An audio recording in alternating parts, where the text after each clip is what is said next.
tak sempat terhenti, seperti jarum jam dinding yang tidak berfungsi. Ada mereka yang jatuh, ada mereka yang sakit, ada mereka yang kehilangan, ada mereka yang meninggalkan. Tidak satu, tidak dua, mereka pergi bergerombol dalam gelombang bernama kematian. Pandemi akan pergi seperti kabut yang hilang sebelum fajar. Asal kalian tidak membawa ego, bergerombol di sana sini, berhahaha mengabaikan yang diatur. Sungguh elok jika kalian peduli atas nama kemanusiaan. Pakai masker, harga mati. Gak pakai masker, bisa mati.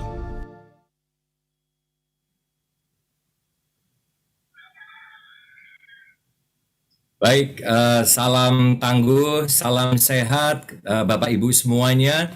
Kita bertemu lagi pada hari ini untuk bincang-bincang yang tentu saja bermanfaat bagi kita semua.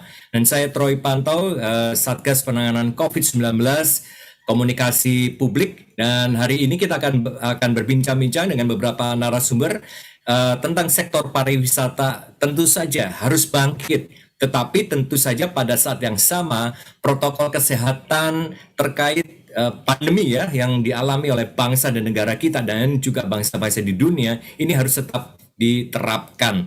Kita ketahui bersama-sama bahwa angka penularan COVID-19 dan mereka yang terkena sudah mulai sedikit demi sedikit menurun ya di berbagai wilayah Indonesia. Dan ini membuat kita harus bersyukur kepada Tuhan dan artinya bahwa masyarakat tentu saja semakin optimis. Tidak terkecuali di sektor pariwisata dan sektor yang lainnya. Semuanya bersiap bangkit kembali ya setelah terpuruk akibat hantaman pandemi COVID-19. Dan ini sudah hampir 2 tahun ya. Nah, namun tentu saja ini harus diresponi secara benar. Jangan sampai terjadi euforia. Ya, terlalu senang berlebihan, terlalu semangat berlebihan, tetapi kemudian tidak lagi menjalankan protokol kesehatan yang ketat.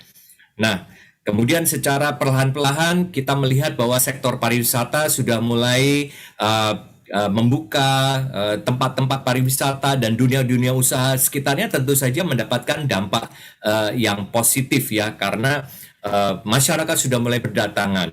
Nah, tetapi kembali lagi, persoalannya sekarang bagaimana penerapan prokes COVID-19 ini masih harus mutlak dilakukan, ya, agar tidak terjadi kembali penularan yang masif, ya, kemudian malahan objek-objek wisata ini menjadi klaster. Tentu saja kita tidak mengharapkan. Indonesia tumbuh, Indonesia tangguh, Indonesia sehat. Dan kita berkaca dari kasus-kasus sebelumnya, bahwa kalau misalnya ada liburan kemudian masyarakat hadir di situ tidak mengindahkan protokol kesehatan, maka kemudian setelah itu ada yang terkena COVID-19. Dan kita belajar banyak dari waktu-waktu yang kemarin. Dan hari ini kita akan berbincang-bincang dengan para narasumber untuk mengetahui bagaimana optimisme dari sektor pariwisata ini. Dan sekarang kita akan bersama-sama untuk mengetahui, berdialog bersama. Syukur Pak Menteri Pariwisata dan Ekonomi Kreatif, Pak Sandiaga Salahuddin Uno. Mas Menteri sudah bersama-sama dengan kita. Beliau sedang ada di dalam perjalanan. Salam sehat, selamat siang Mas Menteri. Selamat siang Pak Troy Pantau dan teman-teman dari Satgas Penanganan COVID-19 dari wilayah Lampung Barat. Kami ucapkan salam sehat. Luar biasa nih Mas Menteri ya, sedang di dalam perjalanan dan semangat mengikuti dialog ini ya. Baik Pak, kemudian Mas Menteri ada narasumber yang lain, tidak asing lagi, dan beliau adalah Pak Haryadi Sukamdhani, Ketua Umum Pengusaha Hotel dan Restoran Indonesia. Selamat siang, salam sehat Pak Haryadi. Ya, salam sehat juga Pak Troy, Mas Menteri, Pak Andi Yuwono, Mbak Ria, dan seluruh tim Satgas COVID-19 yang hadir hari ini dan juga yang hadir dalam dialog kita. Salam sehat selalu. Terima kasih Pak Haryadi, selalu semangat ya untuk Indonesia bangkit kembali. Baik, kemudian yang berikutnya adalah Mbak Fitria Aryani. Ya, Mbak Ria panggilannya, beliau ada pengamat pariwisata dan CEO dari Berbangsa Foundation. Selamat siang, Mbak Ria. Selamat siang, Assalamualaikum warahmatullahi wabarakatuh, Mas Menteri, ada Pak Haryadi Sukamdhani, Mas Andi, ini sahabat lama, salam sehat semuanya. Senang banget bisa ketemu hari ini, kita bisa diskusi soal prokes yang baik dan benar. Tadi ngapunten nuwun sewu, tadi ada kesalahan teknis, karena namanya pakai nama yang lain, jadi di approve-nya lama.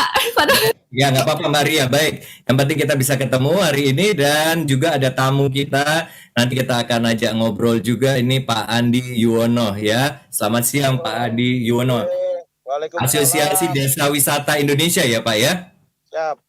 Waalaikumsalam warahmatullahi wabarakatuh. Rahayu, rahayu, rahayu. Salam sejahtera untuk kita semuanya. Selamat pagi Pak Menteri. Salam sehat, penuh semangat. Siap menjalankan tugas dari Bumi Sriwijaya Palembang. Luar biasa. Jadi kita ada yang di Jakarta, ada yang di Lampung. Pak Menteri ada perjalanan menuju Metro Lampung dan kemudian Mas Andi ini di Palembang ya, perjalanan di Palembang. Saya langsung saja ke Mas Menteri. Pak Menteri, ini setelah hampir 2 tahun ya, kita Indonesia dihantam pandemi COVID-19. Bisa dijelaskan secara overall dulu kondisi sektor pariwisata, Pak Sandiaga, silakan.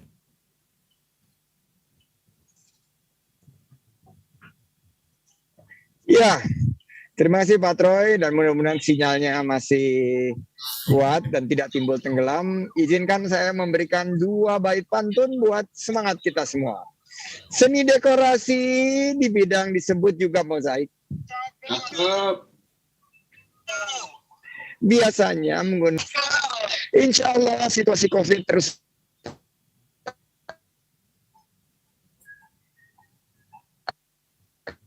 akan membaik. Asalkan kita untuk terbangkan pesawat sesuai prosedur keselamatan. Bapak Ibu, COVID-19 dan pandemi ini mengharuskan kita berkolaborasi dengan Gercep, Geber, dan Gaspol, Parekraf, insya Allah kita majukan. Cakep. Jadi Pak Troy, terima kasih Pak Troy, terima kasih. Mudah-mudahan tambah semangat. Sekarang kita sudah memasuki lebih dari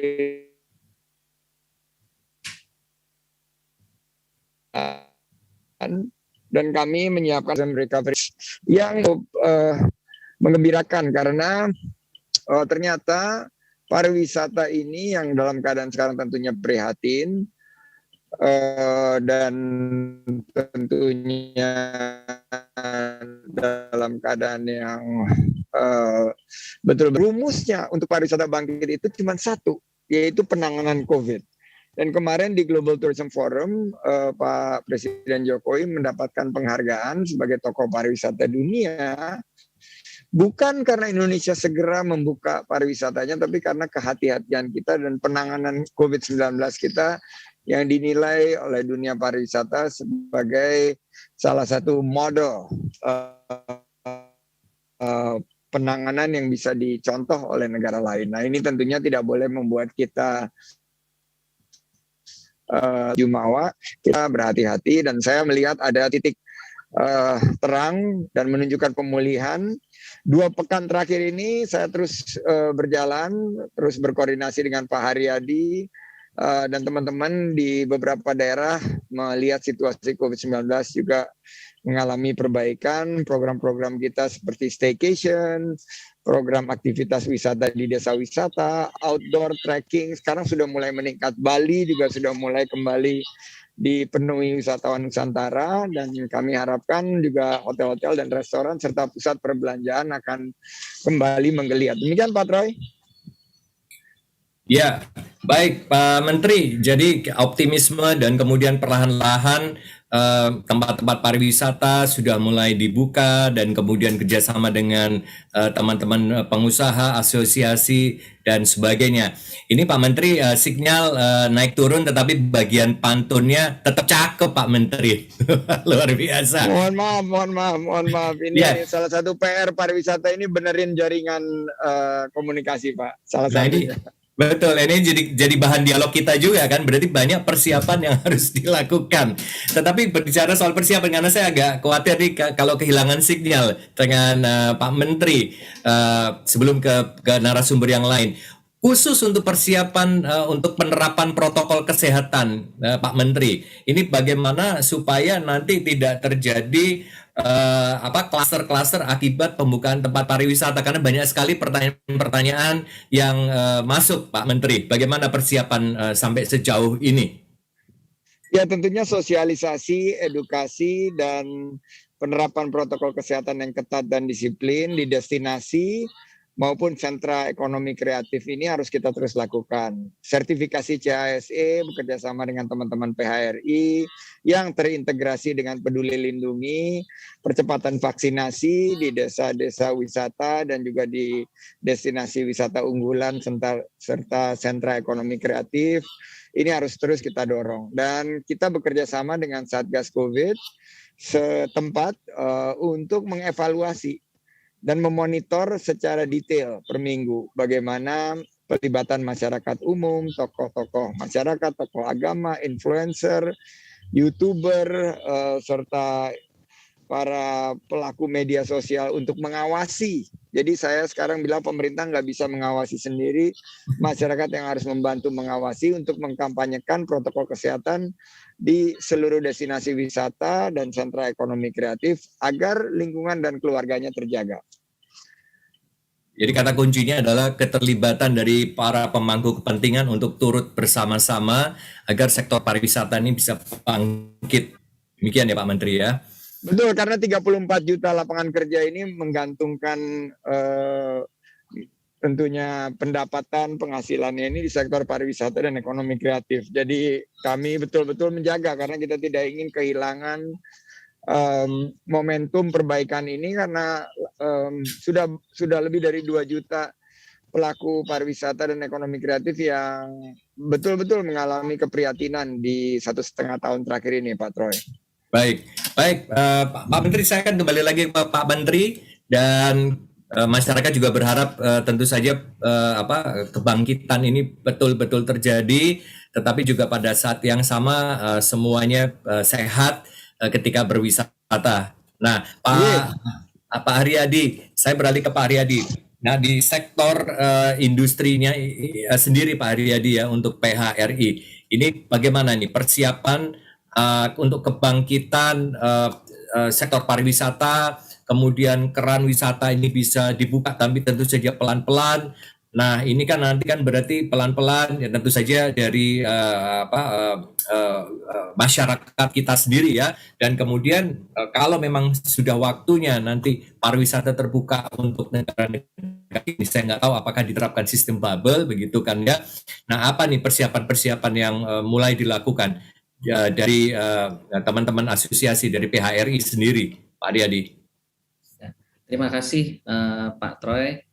Ini tadi karena sekarang semua insan pariwisata harus mengikuti KPI-nya Pak Mas Menteri, harus bikin pantun. Jadi saya juga harus menyiapkan pantun.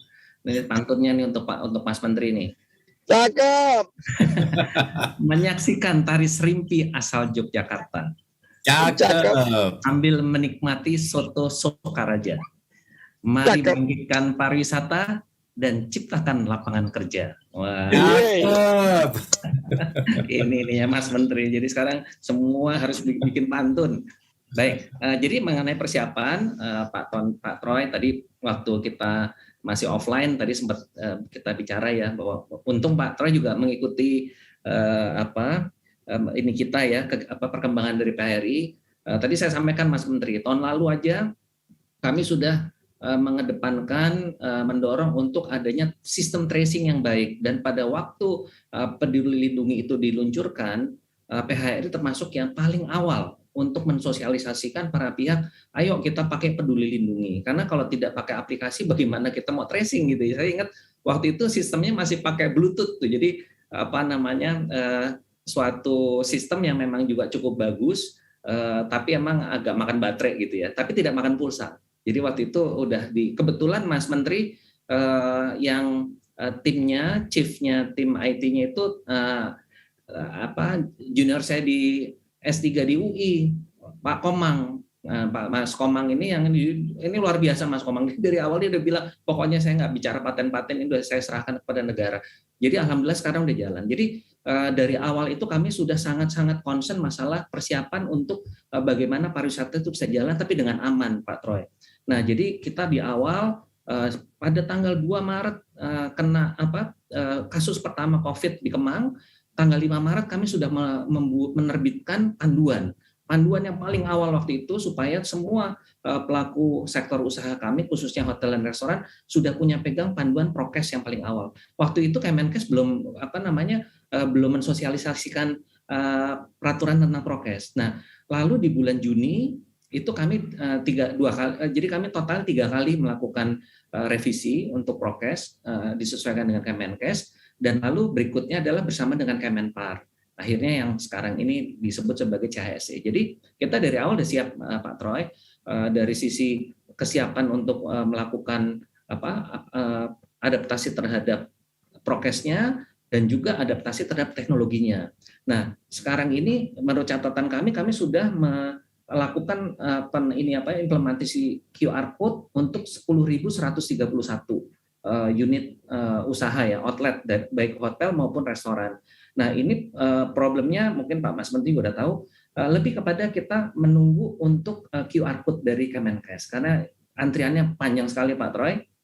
Nah, ini juga kita sedang melakukan koordinasi terus supaya bisa kita buka. Nah, walaupun demikian sambil nunggu QR code, beberapa kota di 4 kota yang lebih awal dulu, Jakarta, Bandung, Semarang, dan Surabaya, itu bahkan beberapa kota seperti Bandung dan Semarang itu lebih dulu keluar perwalinya, peraturan wali kotanya sudah melonggarkan. Nah, hal yang menarik adalah bahwa alhamdulillah sampai hari ini ya kita berdoa semuanya tidak sampai terjadi ada klaster baru di baik restoran maupun hotel. Nah, ini yang kita jaga terus supaya terjadi. Nah, kalau ditanya kesiapannya, insya Allah dari sisi kami, dari sisi pelayanannya ya, dari segi pelaku industrinya, semuanya sudah mendapatkan vaksin lengkap semuanya insya Allah, dan dari sisi prokesnya juga kita sudah lakukan sejak dari tahun lalu. Nah, sekarang problemnya hanya bagaimana level PPKM ini bisa segera turun gitu Pak, karena ada beberapa yang karena ketentuan indikatornya datanya telat belum turun. Jadi kayak seperti Bali kemarin sampai minggu lalu masih level 4, baru sekarang mau turun ke level 3 begitu. Demikian Pak. Baik Pak Riyadi, saya akan sambung lagi ke Pak Riyadi. Saya mau ke Mbak Ria dulu. Mbak Ria sebagai pengamat pariwisata dan juga CEO ya dari Berbangsa Foundation. Nah, ini Ria melihat nih keseluruhan dari konteks pariwisata, kemudian hubungannya dengan pandemi ya COVID-19 yang saat ini sedang terjadi. Ini terjadi keterpurukan, tetapi pada saat yang sama tentu saja kita ketahui bahwa ini mau nggak mau penerapan prokes ini menjadi sesuatu yang mutlak. Dan kemudian ya memang terjadi penurunan ya tentu saja ya pemasukan dan sebagainya. Anda melihatnya ini bagaimana nih Mbak Ria nih? Hope-nya ini kan masih ada, atau Anda melihat bahwa ini perlu satu strategi yang lain daripada yang lain mungkin di sektor pariwisata ini? Silakan Mbak Ria. Terima kasih Mas Roy. Ini Ria nggak tahu nih, apakah Ria juga harus pantun atau takut kalah dengan Pak Sandi, dengan Pak Haryadi? Kayaknya Ria gak jagoan, mohon maaf. Nanti Ria cari dulu, kalau terakhir aja boleh ya, Mas Menteri Pak Haryadi. Harus ada Mbak Ria, itu kalau enggak tuh nanti kita disingkirin sama Mas Menteri ini, bahaya ini. Oke, anyway, kalau saya tadi bicara gini deh. Sebenarnya langkah-langkah pemerintah untuk yang namanya ada prokes dan segala macam atau ada pembatasan itu menarik ya sebenarnya. Karena di luar negeri pun kita tahu bahwa pembatasan di daerah wisata tadi juga Pak Haryadi sudah sampaikan itu juga penting, dan Mas Menteri juga sudah sampaikan itu menjadi salah satu kata kunci agar penyebaran virus itu tidak terlalu sporadis sebenarnya. Tapi apa dikata, sebenarnya yang paling penting mungkin menurut saya ya Pak Menteri, Pak Haryadi dan mungkin Bapak Ibu semuanya, bahwa mindset inilah yang harusnya kita rubah dulu gitu loh. Karena kalau Ria lihat, kebetulan kan jalan-jalan nih ke desa-desa, kita kembangin desa-desa bareng Mas Andi juga.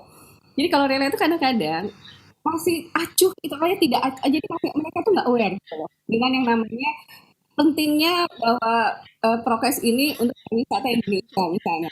Jadi kadang-kadang penyepelean ini loh yang saya juga agak berpikir ini loh. Kalau di luar negeri, kayak di Korea gitu misalnya, mereka tuh tahu bahwa oke, saya udah kangen nih.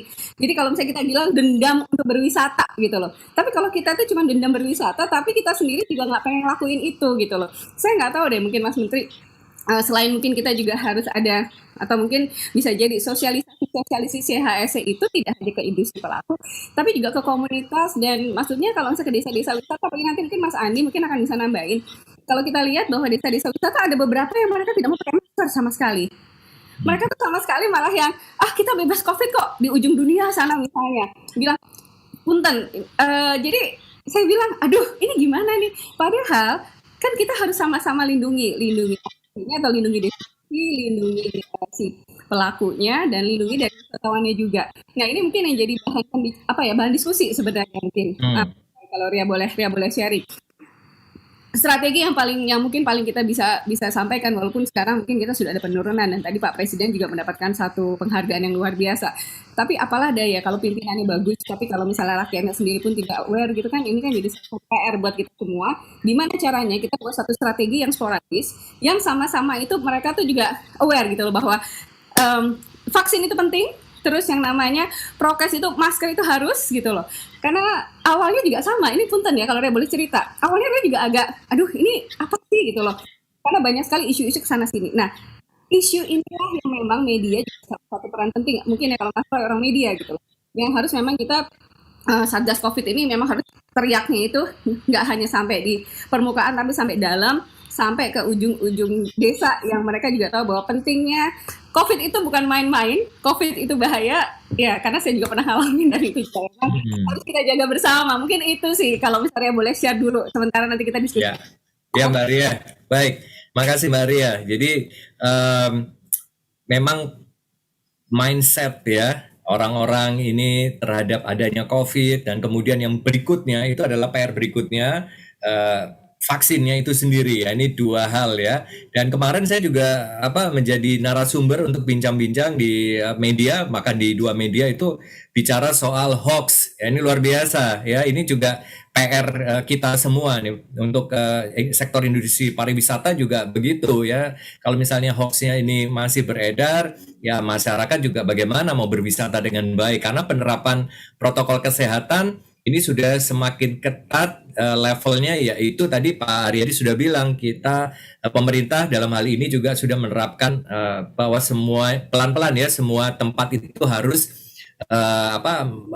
masyarakat harus mengakses aplikasi Peduli Lindungi. Nah kalau istilahnya itu nggak lolos ya nggak bisa masuk gitu ke tempat wisata. Saya ingin mendarat sedikit karena tadi udah sempat disinggung desa wisata. Nah Pak Andi sebagai ketua asosiasi nih ya, syukurlah ya Mas Menteri kita bisa bincang-bincang dengan yang ada di lapangan langsung ini ya, untuk desa wisata sendiri, kemudian untuk di lokasi-lokasi di daerah di pelosok, tetapi di lokasi wisata ini bagaimana nih Pak Andi ya, mindset yang tadi disinggung oleh Mbak Ria tentang bahwa protokol kesehatan ya tentang COVID dan sebagainya.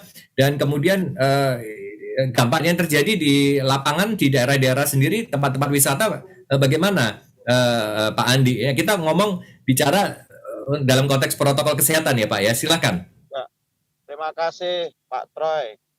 Saya juga tidak mau kalah nih dengan Pak Menteri sama Pak Aryadi. Saya juga ada pantun, tapi mungkin tidak seheboh mantepnya Pak Menteri lah. Bumi Sriwijaya ada di kota Palembang. Cakep.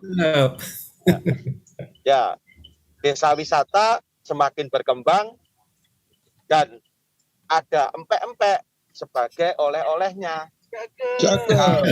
Kita nyambung ya. Kalau kita mau selalu membanggakan pariwisata, COVID-19 harus hilang. Cakep. Walaupun agak nyambung. Ya, terima kasih. Oke, mungkin kendalanya sinyal ini karena di jalan. Ya, sebenarnya di desa wisata itu yang ada di desa itu sebenarnya kalangan masyarakat yang gampang yang mudah dan patuh untuk mengikuti setiap aturan pemerintah yang sudah ditetapkan. Mungkin memang benar salah satu indikator kenapa di desa wisata itu dalam tanda petik masyarakatnya agak cenderung lalai. Sebenarnya bukan lalai, tapi pada tataran sosialisasi ini belum menyentuh ke akar rumput. Nah, kami yang ada di asosiasi yang berada di garda terdepan pun juga selalu mengkampanyekan betapa pentingnya protokol kesehatan, terus memakai masker dan lain sebagainya. Nah, ini yang menjadi permasalahan. Nah, mungkin ke depan sebenarnya kami dalam 2 tahun ini sebenarnya sudah mulai beradaptasi dengan sebuah pentingnya protokol kesehatan.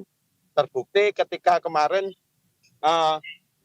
pada saat desa wisata ini menjadi sebuah harapan bangkitnya kembali pariwisata, apalagi Mas Menteri mendorong sangat keras, sangat kuat bahwa desa wisata ini adalah salah satu alternatif untuk mengukit, menumbuhkan optimisme bahwa pariwisata Indonesia itu belum kiamat, belum berakhir. Nah, salah satunya adalah desa wisata. Nah, dari angin segar inilah teman-teman desa wisata sebenarnya sudah melakukan hal-hal yang itu sudah sesuai dengan apa yang dianjurkan pemerintah. Vaksinasi. Sekarang hampir semua desa wisata yang menyebar di seluruh Indonesia itu pelaku-pelakunya hampir 80% itu sudah melakukan vaksinasi. Nah, apalagi Mas Menteri juga ada program vaksinasi di objek wisata, salah satunya di beberapa desa wisata. Ini adalah salah satu optimisme yang membuat kita itu berkeinginan segera mungkin desa wisata bisa dibuka seperti sedia kala. Yang kedua tentang CHSE. Nah, alhamdulillah tahun 2020 sudah ada 16 desa wisata yang sudah tersertifikasi CHSE. Nah, tahun ini targetnya ada sekitar 67. Nah, ini merupakan sebuah keberpihakan terhadap desa wisata yang memang ini kadang-kadang bahwa ketika nanti pariwisata itu akan dibuka normal kembali, salah satu dola atau salah satu desa wisata. Apa?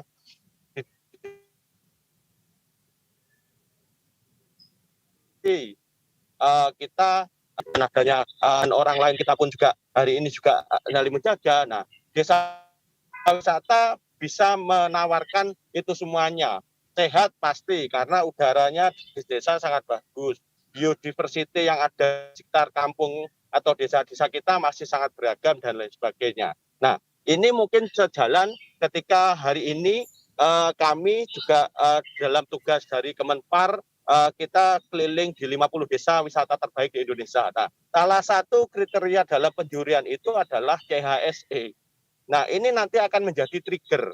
50 desa wisata ini nanti ke depan akan menjadi permodelan bahwa desa wisata yang ideal yang bisa dibuka dan bisa menjamin kenyamanan, keselamatan, kesehatan bagi wisatawan adalah desa wisata yang itu tadi sudah mengantongi CHSE yang nanti akan diawali oleh 50 desa terbaik yang masuk dalam kategori ADWI Anugerah Desa Wisata Indonesia. Ya. Ini seperti itu, Mas Troy. Terima kasih. Baik. Nanti saya akan kembali lagi ngobrol sama Mas Andi. Mas Menteri, ini dari tadi kita menyinggung CHSE. Ya, ini sertifikasi yang tentu saja sudah sangat familiar ya bagi pelaku pariwisata dan yang terkait di dalamnya. Tapi mohon Mas Menteri karena ini kan jutaan pemirsa ya, mungkin belum terlalu jelas CHSE itu sertifikasi seperti apa kaitannya dengan pandemi COVID-19. Itu kan cleanliness, health, safety dan environment sustainability. Silakan Mas Menteri supaya lebih terang benderang.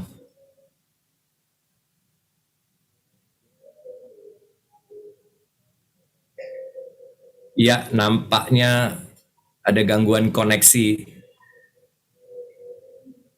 Ya, baik. Nanti kita akan kembali lagi dengan Mas Menteri. Nampaknya ada gangguan koneksi. Saya ke Pak Aryadi dulu. Pak Aryadi, sambil menunggu jaringan yang masuk lebih bagus lagi dengan Pak Menteri. Ini ada pertanyaan sebelum kita lupa Pak Aryadi dari rekan wartawan. Sebetulnya secara angka atau data, apakah ada Pak Aryadi ya, untuk hotel dan restoran yang terdampak ya akibat pandemi ini, dan lalu bagaimana dalam hal ini PHRI bisa memberikan support ya bagi industri yang terdampak. Ya, jadi kalau untuk ini pertanyaan ini ya, ada berapa pengusaha dan restoran yang belum tikar. Nah, ini mungkin saya bisa sampaikan bahwa sampai hari ini secara resmi belum ada yang mendeklar bahwa saya gulung tikar atau saya itu bangkrut gitu, kira-kira gitu ya. Nah, tapi sudah ada upaya-upaya dari pihak kreditur, itu baik itu kreditur yang perbankan maupun juga kreditur yang melakukan PKPU. Itu sudah ada beberapa kasus. Nah, ini yang juga kita harus berhati-hati, karena di dalam hal terutama yang kalau yang langsung ya dari perbankan langsung kepada debiturnya, itu justru yang masuk laporan ke kami adalah yang relatif usahanya menengah kecil, Pak Troy.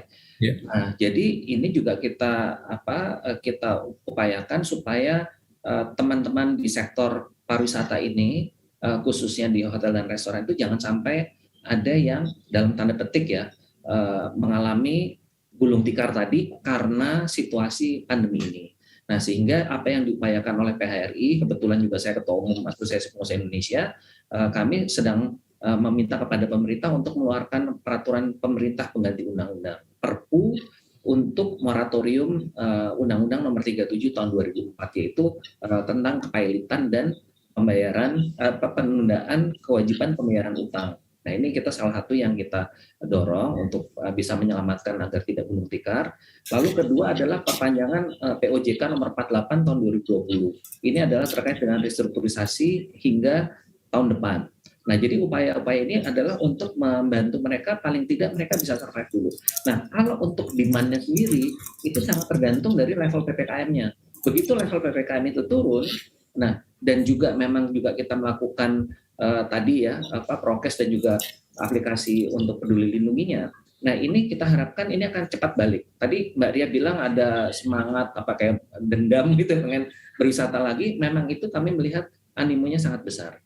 Nah, ini yang sedang juga kita lakukan, dan juga ada perubahan yang sangat menarik nih Pak Troy, bahwa di lapangan itu kan konsumen juga melihat, wah ini nih kira-kira nih si outlet ini pada ada peduli lindunginya nih, misalnya seperti itu kan, ada tracingnya nggak? Nah, itu juga ternyata ada pengaruh. Jadi saya pikir ini sesuatu hal yang positif. Jadi kalau bicara masalah optimismenya, insya Allah ini akan jauh lebih siap daripada tahun lalu ya, untuk membuka seluruh kegiatan di pariwisata. Terima kasih.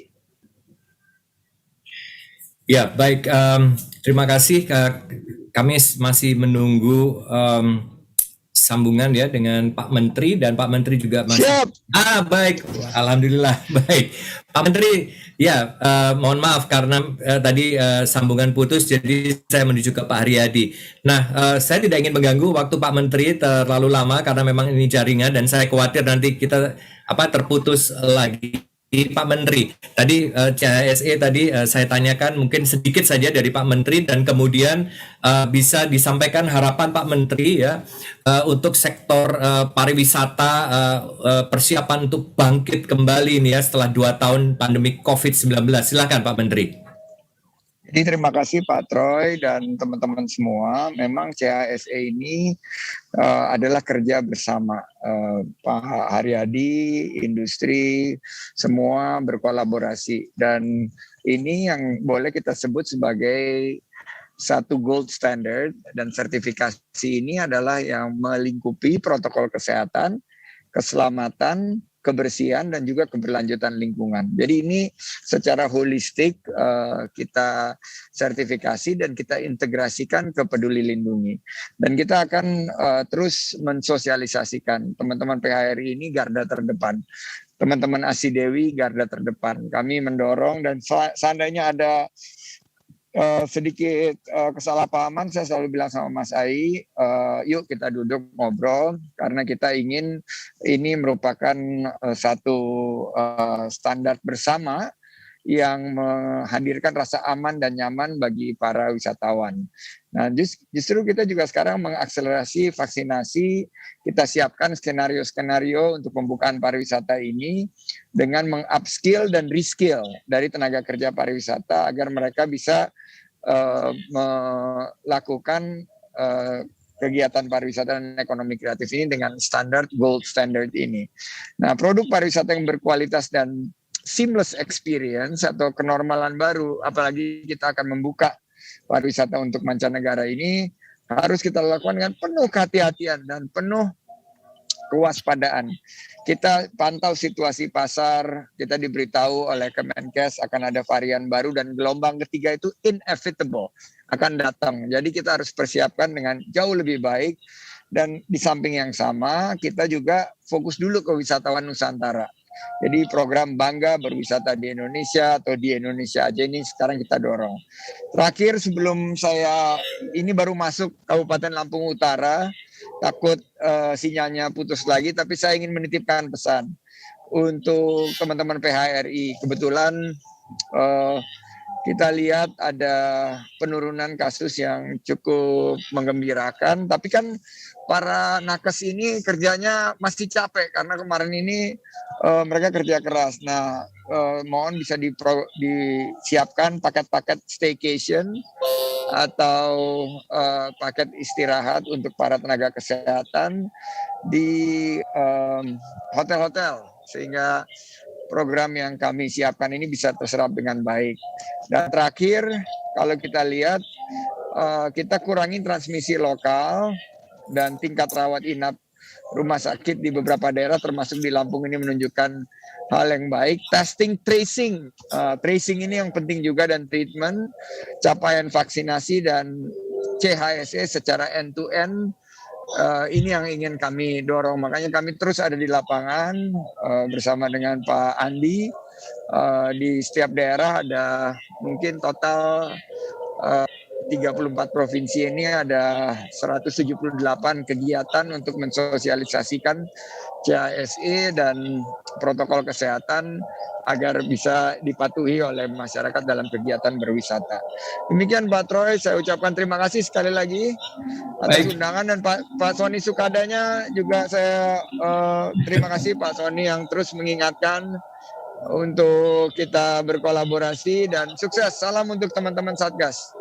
Terima kasih Mas Menteri untuk kehadirannya, sekaligus kami mengucapkan salam sehat, salam tangguh, sukses terus untuk program-program pariwisata ke depan. Hati-hati di jalan Mas Menteri, dan juga ya kita doakan sektor pariwisata bangkit. Pak Menteri silahkan apabila mau lanjut dengan tugas-tugas berikutnya. Terima kasih Pak Menteri. Terima kasih Pak Troy, terima kasih Mas Ai, terima kasih Bu Ria, dan terima kasih Mas Andi. Sukses untuk kita semua. Terima kasih Pak Menteri. Baik, kita lanjut untuk putaran terakhir dari bincang-bincang kita.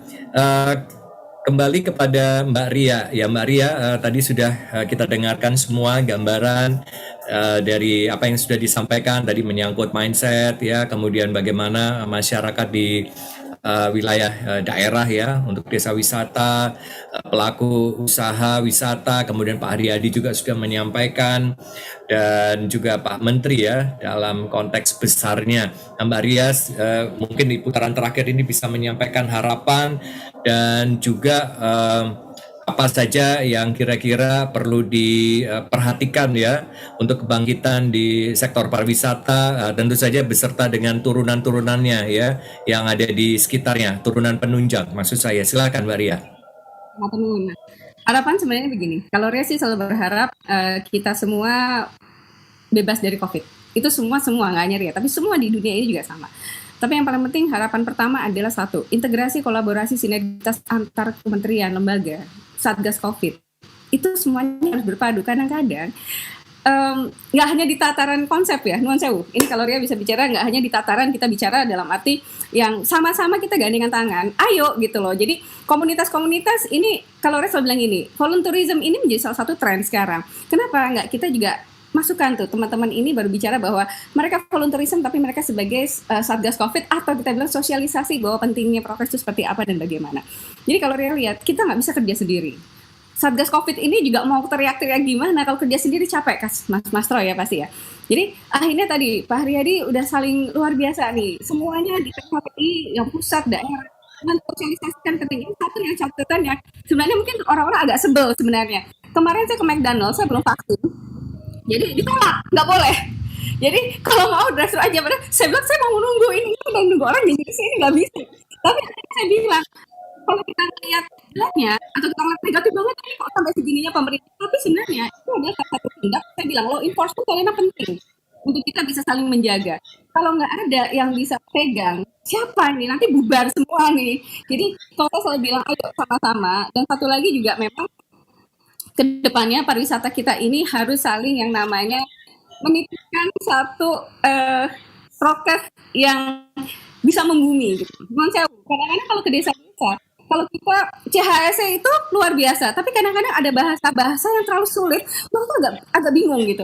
Kita memang harus yang strategi yang kalau saya boleh nih Mas Pak Haryadi. Kadang-kadang kan teman-teman ini kan mungkin kalau yang di kota nih bahasanya kan tinggi banget, bahasa akademis gitu. Tapi kalau misalnya kita ke desa-desa, kita ke Papua segala macam misalnya, itu bahasa kan sangat sederhana gitu.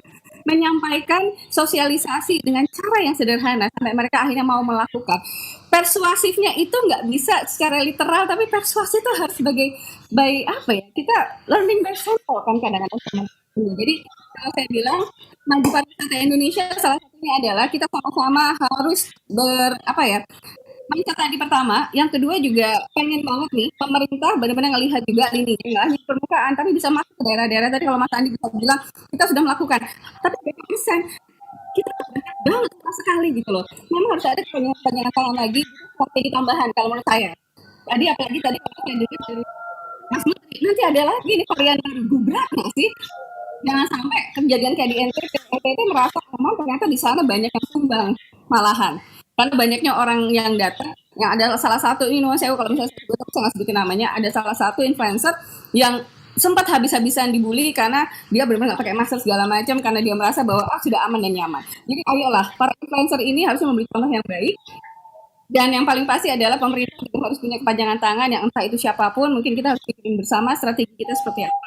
Aja sih Mas kriteria yang mungkin kita harus bersama, gandengan tangan bersama, nggak bisa sendiri-sendiri. Dan kalau pariwisata mau maju, ayo kita harus benar-benar semangat untuk itu. Kalau saya sih itu Mas, nuwun. Terima kasih Mbak Ria. Baik, jadi memang harus saling tolong-menolong, kan kita punya budaya gotong royong ya sejak lama di bangsa Indonesia, saling mengingatkan dan juga kolaborasi semua pihak ya. Tadi juga Mas Menteri mengingatkan kita semua. Nah, baik Pak Andi ya, pada posisi di akar rumput untuk desa wisata dan sebagainya. Ini bagaimana Pak Andi harapan Anda juga ya sebagai pelaku sampai di level daerah-daerah, dan juga tentu saja diperlukan penerapan yang sungguh-sungguh dan konsisten dari industri pariwisata di wilayah ya, di daerah manapun di Indonesia. Silakan Pak Andi, apa yang bisa disampaikan? Ya, terima kasih. Jadi desa wisata hari ini memang menjadi sesuatu yang strategis. Selain 5 destinasi super prioritas yang dikembangkan pemerintah, desa wisata hari ini sudah mulai digarap secara serius. Nah, harapan kita sebagai pelaku akar rumput, jadi saya sepakat dengan Mbak Ria bahwa kita harus bersinergi dan berkolaborasi. Kami yang ada di desa ini dengan berbagai macam keterbatasan, ada SDM, ada mungkin jaringan, ada tingkat sosialisasi yang kurang masif dan lain sebagainya. Nah, mungkin saya berharap ketika memang nanti kita sudah menyepakati bahwa pariwisata akan segera dibuka dan salah satu pintu masuknya itu di desa wisata, ya mari kehadiran pemerintah itu bisa totalitas dalam sisi penentu kebijakan juga sebagai fasilitator. Juga unsur pentahelik yang lain. Alhamdulillah hari ini si Dewi itu sudah banyak melakukan MOU atau nota kesepahaman dengan berbagai kalangan, terutama di kalangan akademisi kampus. Nah, di masa pandemi ini keberadaan mereka dengan adanya program Merdeka Belajar, di mana mahasiswa itu bisa langsung turun ke bawah. Nah, setidaknya ini yang menjadi penyemangat kami yang ada di lapangan. Desa wisata memang terdampak dan pasti juga terdampak karena adanya pandemi. Tapi setidaknya kita sudah bisa bertahan dalam 2 tahun ini dengan cara-cara yang mungkin selama ini kita masih mempunyai kearifan lokal yang ada di desa yang itu masih tetap kita jaga. Misalkan sebenarnya ngomong protokol kesehatan, ketika kita menelisik jauh ke belakang, nenek moyang kita, leluhur-leluhur kita itu sudah sangat patuh sekali dengan namanya protokol kesehatan. Misalkan kalau masuk ke desa wisata atau objek wisata harus ada cuci tangan. Nah, kita punya tradisi kayak semacam padasan, gentong, dan lain sebagainya. Itu sudah ada. Nah, ketika ini kesadaran masyarakat yang sebenarnya itu sudah ada dari leluhur dulu, ditambah dengan dorongan pemerintah yang konkret artinya juga hadir secara fisik, juga melakukan sentuhan-sentuhan langsung. Nah, ini saya rasa desa wisata akan menjadi menjelma menjadi sebuah kekuatan baru yang dimana itu akan bisa menjadikan sumbangan atau saluran pembukaan kembali pariwisata di Indonesia. Jadi harapan kita yaitu tadi, kita ingin pandemi ini segera berlalu, desa wisata bisa dibuka kembali, kami sebagai pelaku yang ada di garda terdepan siap dan patuh dengan aturan-aturan pemerintah yang sudah ditetapkan. Vaksinasi kalau memang itu hari ini jumlahnya sudah memungkinkan, kita ASIDI siap bermitra dengan Satgas COVID atau apa di lapangan untuk membantu penyaluran sosialisasi sampai ke implementasi vaksinasi sampai di akar rumput. Nah, termasuk di dalamnya tadi sertifikasi CHSE. Memang untuk desa wisata ini kuotanya sangat kecil sekali, tidak berbanding lurus dengan apa yang sudah didorong atau didengungkan. Desa wisata adalah harapan depan masa pariwisata kita. Tapi ketika ngomong berapa jumlah data desa yang bisa disertifikasi, yang akan diaudit, itu sangat kecil sekali, hanya sekian 0,0%. Nah, harapan kami mungkin porsinya bisa disamakan lah. Ini Pak dari PHRI saya rasa cukup banyak sekali jumlah untuk sertifikasi CHSE-nya. Nah, desa wisata pun juga kita berharap demikian. Biar nanti kita sama-sama mempunyai semacam komitmen bersama bahwa kita akan segera mengawali membuka kembali pariwisata kita tentunya dengan kondisi yang sudah sangat memungkinkan. CHSE harus ada, dan yang terakhir kita bisa berkolaborasi dengan mesra. Mungkin seperti itu, Mas Troy, harapan kami. Cukup sederhana sebenarnya harapan dari teman-teman desa wisata. Pak Troy, boleh saya tanya sedikit ke Pak? Ya, silakan Pak Aryadi. Kalau CHSE-nya disuruh bayar, desa wisata mau nggak? Ya pasti nggak mau, Pak. Karena kita konkret aja lah. Artinya gini, desa ini kan kalau kita berbicara adalah social enterprise, bisnis berbasis sosial. Ini bukan bisnis berbasis modal loh ya, bukan berbasis investasi. Nah, ini teman-teman untuk menghidupi keseharian mereka ini masih punya tanggung jawab sosial, tidak hanya sekedar profit oriented. Bagaimana duit ini bisa untuk membangun desa, bagaimana ini untuk sosial. Lah kalau harus membayar, saya ini bertanya. Di sini. Nah, karena ini teman-teman wartawan juga nih Pak Andi. Jadi saya kan ada pertanyaan nih dari teman media Indonesia ya, Mbak Insi ya, nanyain nih gimana CHSE, kenapa PHRI nolak juga. Jadi saya mau sampaikan di sini, bukannya kita menolak CHSE sebagai panduan, enggak gitu. Yang kita tolak itu adalah manakala ini menjadi mandatori dan suruh berbayar. Ini jadi masalah gitu loh Pak Troy. Jadi kalau dari awal kami bicara juga dengan teman-teman negara-negara lain di Global Tourism Forum, ini kita bicaranya verifikasi, tidak sertifikasi. Dari awal itu nanti berubah jadi sertifikasi, mau masuk OSS, single submission, dan ini akhirnya jadi berbahaya. Ini yang kita jadi reaktif gitu. Jadi ini juga saya mesti jelaskan di sini. Jadi kalau bicara istilahnya, mohon maaf ya, kalau prokes kesehatan itu kalau kita di pariwisata tuh udah kayak kalau panduan sholat lah kira-kira gitu. Nah, kita udah melakukan sholat, tapi memang kan kadang-kadang ya udah kebiasaan ya udah oke, karena pandemi bukunya sholat itu kita perbaiki, kita cetak baru dan ini gini loh, dilengkapi dan sebagainya lah gitu, diperbaiki. Kira-kira begitu. Nah, pada saat buku panduan ini berbayar menjadi masalah teman-teman, loh ini kok begini ya, bukannya verifikasi. Nah, jadi saya mau klarifikasi, kalau mau menjadikan mandatori, ada yang namanya sertifikasi usaha pariwisata. Itu iya betul, karena itu memang namanya usaha, masa nggak ada ininya gitu kan, nggak ada standar. Tapi kalau bicara CHSE menjadi berbayar, nah ini jawaban dari Pak Andi Wibowo tadi saya tunggu, mau nggak berbayar, begitu nggak mau, so apakah itu mau masuk menjadi persyaratan di Peduli Lindungi, itu cerita yang berbeda lagi. Nah ini jadi message-nya very clear untuk masyarakat bahwa kita mendukung kok prokesnya itu, dan benar saya sampaikan tadi pada waktu kasus pertama tanggal 2 Maret, tanggal 5 Maret PHRI udah bikin panduannya kok, dan diikuti juga oleh teman-teman pelaku juga yang di desa wisata juga tuh Pandi Wadawara itu, walaupun dengan berbagai ininya ya keterbatasannya, jadi kita ada panduan gitu. Tapi itulah yang kita lakukan adalah verifikasi, bukan sertifikasi. Apalagi mau masuk Peduli Lindungi ini, jadi ceritanya dipanjang nanti kalau begitu, karena kalau dimasukkan Peduli Lindungi, teman-teman desa wisata bisa nggak dapat semua tuh, PHRI anggotanya juga bisa nggak dapat juga kalau itu. Jadi tolong saya ingin menjelaskan seperti itu. Terima kasih Pak Troy. Ya, baik.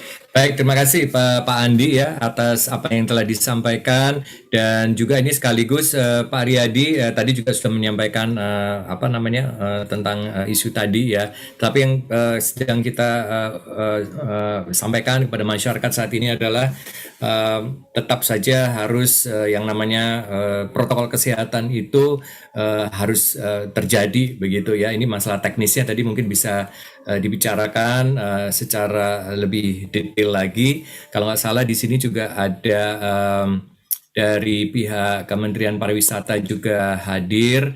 Nanti barangkali di dalam diskusi yang terpisah Pak Haryadi untuk menutup bincang-bincang kita. Ya silakan Pak Haryadi, harapan untuk ke depan ini ya. Bangkitnya pariwisata di Indonesia ini. Satu hal saya tuh ingin menanyakan Pak Riyadi, ketika dalam situasi kemudian di daerah tersebut harus diperketat ya, kemudian diberlakukan level 4 begitu ya, berarti PPKM darurat dan sebagainya, kan berarti kan mulai lagi ada pembatasan ya, termasuk untuk dunia pariwisata dan sebagainya. Ini hal-hal seperti ini untuk ke depan bagaimana persiapannya, sekaligus menutup dari bincang-bincang kita. Silakan Pak Riyadi. Kalau pesan saya Pak Troy dan juga teman-teman pelaku usaha pariwisata yang mungkin menyimak ini, saya meyakini bahwa kehati-hatian itu nomor 1. Kita sudah membuktikan, ini Pak Troy kan bilang ya, setiap ada hari besar kita deg-degan gitu loh. Apakah itu hari raya? Pak Troy tadi baru mengingatkan sebentar lagi Nataru ya. Wah, ada Natal, Tahun Baru. Jadi menurut saya kita tetap harus tidak boleh euforia, harus tetap berjaga-jaga. Artinya kewaspadaan itu penting, dan tadi yang saya bilang yang salah satu sektor yang akan menikmati dalam tanda petik ya sebagai alternatif kegiatan pariwisata adalah betul desa wisata akan menjadi alternatif. Jadi yang harapan kami adalah trafficnya itu tolong nanti dibagi. Jadi jangan berkumpul di satu tempat yang kondisi-kondisi tradisional ya. Mungkin ada beberapa spot ya, lokasi yang wah itu tiap tahun memang favorit. Ini mohon juga kita membagi supaya memang betul-betul densitas atau kerumunan itu bisa kita sebar. Karena fakta sudah membuktikan kayak begitu, dan menurut saya kita udah nggak usah aneh-aneh gitu. Udah tahu dulu berkali-kali siap itu pasti kasusnya naik gitu kan. Jadi kita lebih baik kita kesadaran, ayo kita berbagi, kita sebar trafficnya. Itu saja sih, karena resiko itu juga akan sangat tinggi kalau memang ada ketidakdisiplinan dan sebagainya, itu pencapaian kita hari ini bisa tiba-tiba jadi rusak lagi, balik lagi ke PPKM level 4. Jadi ini yang saya mohon wanti-wanti kita jaga bersama. Terima kasih. Baik, terima kasih Pak Haryadi. Ini adalah memungkasi pembicaraan kita pada hari ini. Terima kasih sekali lagi Pak Haryadi Sukamdhani untuk waktunya yang diberikan pada siang hari ini. Mbak Ria juga terima kasih, dan juga Pak Andi, dan juga untuk Pak Menteri yang mungkin sedang mendengarkan, tetapi memang tadi sudah hadir bersama-sama dengan kita. Kami mengucapkan terima kasih, dan juga jajaran dari Kemenparekraf juga yang sudah mendukung untuk dialog pada siang hari ini. Saya juga akan menutup dengan pantun nih Pak Riyadi ya, Mbak Ria ya, Pak Andi ya. Nggak mau kalah. Tahu tempe dalam pikulan. Sungguh segar air legen. Kapan kita jalan-jalan? Sudah lama jadi kangen. Banyak yang memang kangen untuk jalan-jalan, tetapi kita semua sepakat di sini, mari tetap taat dan patuh terhadap protokol kesehatan. Ya, sederhana saja sepertinya, tetapi masih banyak penerapannya yang tidak dilakukan. Memakai masker secara benar, ya, dan juga jenis maskernya. Yang kemudian adalah hindari kerumunan. Hindari jarak dekat, ya, atur jarak betul-betul, dan kemudian cuci tangan yang bersih dengan air mengalir, ya, pakai sabun atau memakai hand sanitizer, dan juga harus divaksin. Ya, ini penting untuk kita ketahui karena mengejar bukan masalah mengejar target, tetapi yang paling penting Indonesia menuju Indonesia yang tumbuh, Indonesia yang tangguh, Indonesia yang sehat. Kita masuk di dalam satu perilaku baru, yaitu perilaku untuk taat terhadap protokol kesehatan. Terima kasih Bapak Ibu, rekan-rekan semuanya. Salam sehat, salam tangguh. Saya Troy Pantau undur diri. Selamat siang. Selamat Siang, terima kasih Pak Troy. Salam Mas Andi. desa wisata.